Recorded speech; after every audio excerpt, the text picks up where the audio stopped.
একটি দেশ একটি জাতির অগ্রগতির মূল চালিকা এবং শক্তি হলো শিক্ষা। আর এই বিবেচনায় বলা যায় যে শিক্ষাই জাতির মেরুদণ্ড।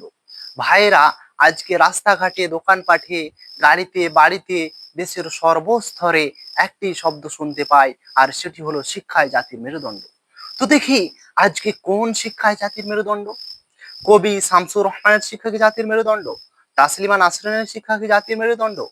যে শিক্ষা কোরআনের বিরুদ্ধে, যে শিক্ষা হাদিসের বিরুদ্ধে, যে শিক্ষা আল্লাহ এবং রাসূলের বিরুদ্ধে চলে, সে শিক্ষা কি করে জাতির মেরুদণ্ড হতে পারে?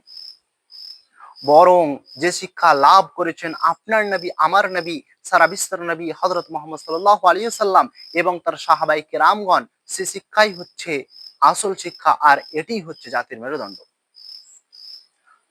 ভাইরা, যেমন একজন ব্যক্তি মেরুদণ্ডবিহীন সোজা হয়ে দাঁড়াতে পারে না, ঠিক তেমনি ওই ব্যক্তি শিক্ষা ব্যতীত দুনিয়ার বুকে চলাচল করতে পারে না।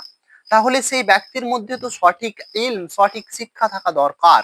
আর সঠিক শিক্ষা তখনই থাকবে যখন সে আল্লাহ এবং তার রাসূলের আনুগত্য করবে এবং তার শিক্ষা অনুযায়ী শিক্ষা গ্রহণ করবে।